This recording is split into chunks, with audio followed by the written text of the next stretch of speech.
Station, this is Houston. Are you ready for the event? Absolutely, we are ready. BBC Radio, this is Mission Control Houston. Please call station for a voice check. Station, this is BBC Radio. How do you hear me? BBC Radio, we have you loud and clear. Welcome aboard the International Space Station. A great pleasure to speak to you both. Happy Christmas, first of all. Happy birthday, I gather, Commander Wilmore. And, of course, at this time of year, Happy New Year. Tell us, first of all, how important are these celebrations to bond you as a team up in space? You know, it has actually bonded us pretty nicely as a team, celebrating these special holidays. Christmas, of course, my birthday yesterday. And the crew made it really special because they said nothing to me at all initially for the first hour of the day. Nothing at all. And then, of course, Mission Control, they had it all planned, and they had a big surprise, and you know, on some of the notes we get, stuff on that, and then singing and all. It was certainly special. And did you get any nice presents, Commander? I did, actually. My Russian colleagues, they gave me a nice little Russian medal, and Terry Virts, our other U.S. astronaut, he gave me a big bag of Reese's Pieces. It was great. Well, I suppose you need to keep them, don't you? Because you can't return them to any stores up there, I would imagine. Samantha, tell us, is it possible to paint a picture of where you are precisely now, and what do you see out of the window? You know, I don't have awareness right now of where we are in this precise moment, but I can tell you that these are very special days for us. Sometime this morning, we have seen our last sunset for several days. You probably heard that normally here on board the space station, we see 15 to 16 sunsets and sunrises every day. But now we're going into a very special period in which we basically trek along what we call the terminator, which is the line between daylight and night on the ground. And so we're basically, for 4 or 5 days, we'll be in this permanent twilight condition where it's never night and it's never really day, and it makes for beautiful views out the window. What does that feel like, experiencing something like that you know, we could only imagine about when we're down here on Earth? Honestly, it is very difficult to put into words because the colors are so vivid. I mean, to look and see mountaintops, mountain ranges, the entire Himalaya mountains, including Mount Everest and all the other beauty of those mountains, and the Sierra Nevadas in the United States, the Alps in Europe. I mean, it's just mesmerizing. The colors of the waters, the various colors, the greens that are in some of the waters, the aqua, the deep blue. It's hard to put into words other than to say it's just absolutely amazing.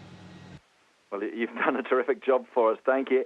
Tell us, Commander, how long have you been personally in space, and what have you been able to achieve in that time? Oh, well, 3 months. And I tell you what, in 3 months, it's been quite busy. We've received and sent SpaceX. One of the cargo vehicles arrived early in my increment, and we sent it back, and we'll be receiving another SpaceX cargo vehicle soon. We've received several Progress vehicles, and each of these cargo vehicles bring a great deal of supplies, cargo, and of course experiments as well. So every time they're here, we are very busy doing various experiments on various different things, earth sciences, physical sciences, and everything in between. And I gather, Samantha, that there are some spacewalks planned early in the new year. Again, what is the mission there? What is the aim? Well, actually, I'll pass it to Butch for this answer because he and Terry will actually be doing those spacewalks, and I'll be supporting as what we call the intravehicular officer. Okay, well, lucky man. We'll be outfitting man, the exterior of the station. Yeah, we're outfitting the exterior of the station. We have some cargo vehicles and crewed vehicles that are in design right now that eventually will dock to the space station. And those docking mechanisms are different than what we actually have on station now. We have the old shuttle mechanism. We have to put some new docking adapters on there. And before we even put those docking adapters on there, we have to run power to those. And we'll be laying a great deal of cable to power those docking adapters, which will eventually arrive. But before I finish, Terry and I are scheduled to do those spacewalks, but I can tell you, being the IVA, the person that suits us up and sends us out and brings us back in, is by far the hardest job. I kid you not. It is the hardest job, and that's what Samantha will be doing for us. Okay, a few quick fire questions for you from our listeners in particular who, forgive us, we don't know much about how you guys operate on a day-to-day basis, so maybe you can give us an insight. First of all, how do you sleep?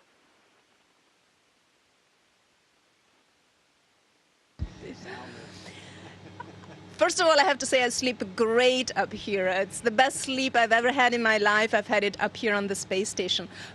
We basically sleep floating. Well, it depends. People have different preferences, but personally, I just love to sleep in a sleeping bag. We all have our sleeping bag, and I just love to leave it floating. Each of us has a little cabin. It's about the size of the old phone booths, for those who are old enough to remember those. And I just let myself float in there. And I don't float far, and I guess I probably bounce off the walls a few times during the night, but it's a very gentle bouncing. It does not wake me up at all. And that feeling of just having my body completely relaxed and no pressure on any side of my body is just wonderful. I just love it. And what do you eat?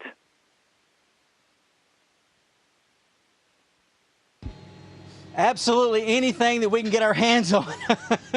For some reason, I'm not sure what it is, but my appetite is 3 times what it is on Earth. And they actually cut back our rations a little bit because we have so many days we bring out some more food because Samantha's with us. But I tell you what, the young lady can eat as well, so she can pack it away just like the rest of us. We do stay hungry. Thank you so much for joining us from space. I know a British astronaut, Tim Peake, is going to be joining you next year as well, which will be an amazing moment for everyone here in the UK. We appreciate your time. Happy New Year. Thank you. Happy New Year to y'all as well and all your listeners. Station, this is Houston ACR. That concludes the BBC radio portion of the event. Please stand by for a voice check from CBS News. Station, this is Bill Harwood, CBS News. How do you hear me? We hear you loud and clear. Welcome aboard. Well, thank you very much. And first of all, happy holidays to both of you. And Butch, a belated happy birthday to you.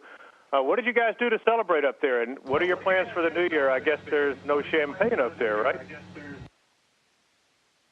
No, there's no champagne, but we'll break open a grapefruit juice or a tropical punch, whatever we have on board. And the birthday yesterday was very special. The crewmates made it very special for me. The ground mission controls across the globe made it very special with some very special. They actually sang to me, sent me cards, so it was a great day, great and very memorable. Samantha, do you have a New Year's resolution, or Butch, for that matter? Did either one of you have any New Year's resolutions you might share?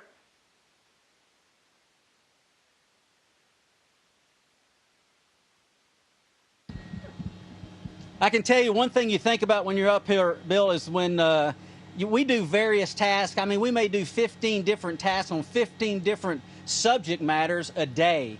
And one thing you think about constantly is don't let me mess this up, because there's people on the ground that, put a lot of effort into getting it up here, and we don't want to be the ones to mess it up. So my New Year's resolution is to try to pay better attention to every step of every procedure so we get it all right. Samantha, how about you? Yeah, I was trying to think, and I guess I have been here on board for about a month now, and I guess there are some things that at the beginning you kind of put off because you've just arrived and you need to adjust and you need to learn how to live as an extraterrestrial life form here on board of the International Space Station.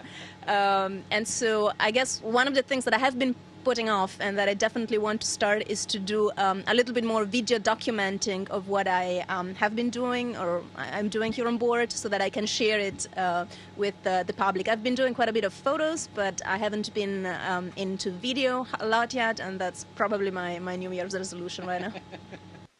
Well, thanks.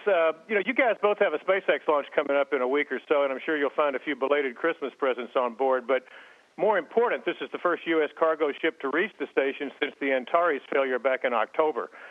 Butch, how important is it for SpaceX to maintain a steady cadence of supply ship launches, since obviously Orbital Sciences Antares is probably down for the rest of the year? Well, SpaceX certainly has does a lot for us. Every time they come up, they bring a great deal of cargo, obviously, and a great deal of experiments in science that we're very keen on accomplishing as we, every single day. We also have Russian Progress vehicles that bring us cargo. So SpaceX does their part, the Russians do their part. Eventually, Orbital will get it back to launching again, and they'll be supplying us. And so we're looking forward to those days. For both of you, Scott Kelly and Mikhail Kornienko are preparing for launch here in March or so to begin a year-long stay aboard the station. Butch, based on your experience, what do you see as the major challenges those guys will face for a year-long flight? I think the obvious one is this is a marathon. 6 months is a long time, and a year is even more so. So it's like a double marathon, and you got to pace yourself. I mean, you could literally, work yourself to death. There's so much to do. You could work 24 hours a day and never get everything done. So you definitely have to think ahead, pace yourself. Maybe a couple of 3-day weekends thrown in there will be nice for those guys that'll be up here for so long. Samantha, what are your thoughts about a year-long mission? I think, most people on the ground would think being cooped up in a confined space for that long would be difficult, regardless of the view and the weightlessness.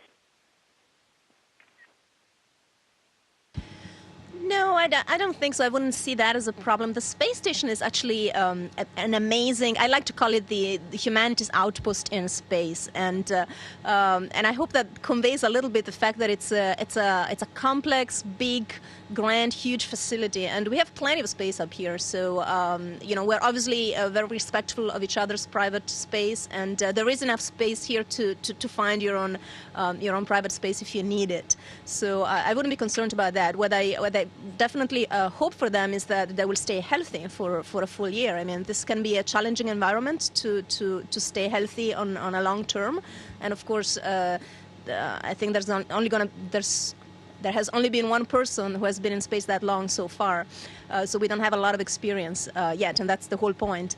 And I think it might be a challenge for them to really stay at the top of their health for a whole year, and so that's my best wish for them to stay healthy.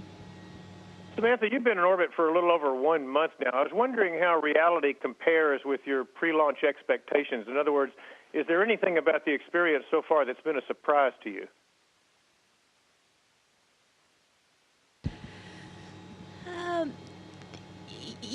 Lots of people tell you about how wonderful it is to view Earth from the window, and it is. And that has been a confirmation. I would not say that has been a surprise because I was expecting it to be magnificent. I guess what I did not expect is how much I enjoy floating. I mean, I just love it. I just love to float, to be able to move in 3 dimensions, to let my body completely relax, to be able to have dinner on the ceiling if I want, or work on a wall, or bounce off another wall. So I never expected that to be so incredibly enjoyable. I noticed in your biography you said you enjoyed yoga, and I'd never thought about it before, but I was wondering if that was even possible in zero gravity. Well, I haven't tried yet, but I think the whole principle of yoga is about your body weight and your alignment, and really align your body along gravity. So probably in space is kind of difficult. But I would be really interested to hear the opinion and maybe the experience of somebody who's more experienced than me in yoga. It'd be interesting to see what they think. All right, guys, I got to wrap it up. Butch, I was going to ask you about football. You'll have to share that later. You guys have a great New Year's, and we'll chat with you soon. All right, thanks a lot. We'll be watching some football. Thanks to you and all your listeners. Station, this is Houston ACR. That concludes the event. Thank you. Thank you, BBC Radio and CBS News. Station, we are now resuming operational audio communications.